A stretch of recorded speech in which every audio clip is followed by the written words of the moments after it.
Cockroach को लेकर एक धारणा ये है कि कॉकरोच से महिलाएं डरती हैं, घबराती हैं।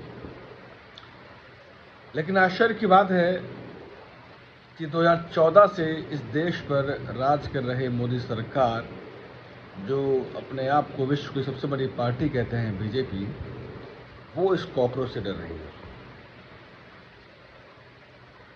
दरअसल सरकार कॉकरोच से नहीं डर रही, सरकार डर रही है उस सोच से, उस विचारधारा से जो महज 2-3 दिन के अंदर युवाओं के बीच में ट्रेंड कर रहा है।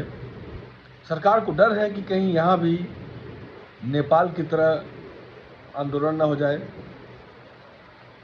इसलिए सरकार ने इस जो ऑनलाइन जो पार्टी है कॉकरोच जनता पार्टी, उसको ट्विटर पर बैन कर दिया है।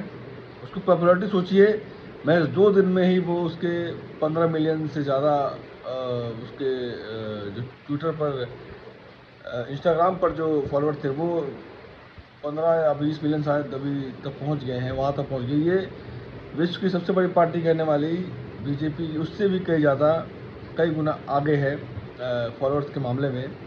और उन्होंने जो ऑनलाइन मैनिफेस्टो जारी किया है अभिजीत दीपके ने, जो तमाम तरह की जो बातें कही हैं, सवाल उठाए हैं, उसको लेकर एक पूरे भारत में आंदोलन का रूप, ये ऑनलाइन आंदोलन का रूप को ले लिया है। और यही वजह है कि मोदी सरकार बीजेपी इस ऑनलाइन कैंपेन से डरी हुई है, क्योंकि ये सवाल उठा रही है, मुद्दे उठा रही है जो कि सरकार को पसंद नहीं, सरकार को सवाल पसंद नहीं।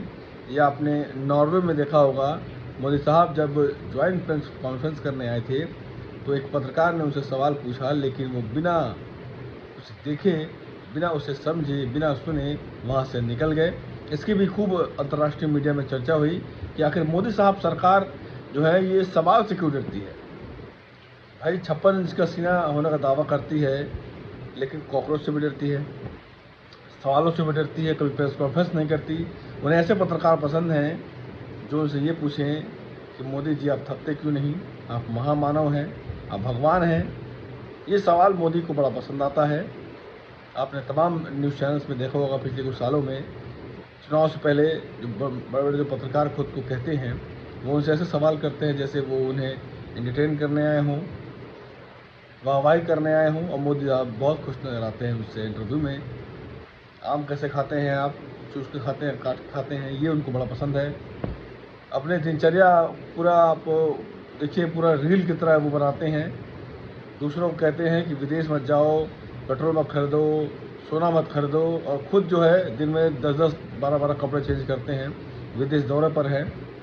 तो सरकार के खिलाफ एक माहौल बन रहा है पूरे देश में, बनना भी चाहिए गलत के खिलाफ, क्योंकि मीडिया, न्यूज़ चैनल तो मजबूर है, नतमस्तक है, सरेंडर है, कुछ सवाल उठा नहीं सकता। ऐसे में कॉकरोच ने सवाल उठाया है, और कॉकरोच ने वाजिब सवाल उठाया है। वाजिब मैं इसलिए कह रहा हूँ क्योंकि इसकी पॉपुलरिटी किसी से छुपी नहीं है। तो ठीक है, देश में इस तरह के विरोध भी होने चाहिए, क्योंकि मीडिया की भूमिका विपक्ष की होती है, लेकिन वो तो रीढ़ उसकी टूट चुकी है, झुक चुकी है, वो सवाल तो कर नहीं सकता। तो चलिए कम से कम कॉकरोच ही सरकार से सवाल कर ले तो अच्छा होगा।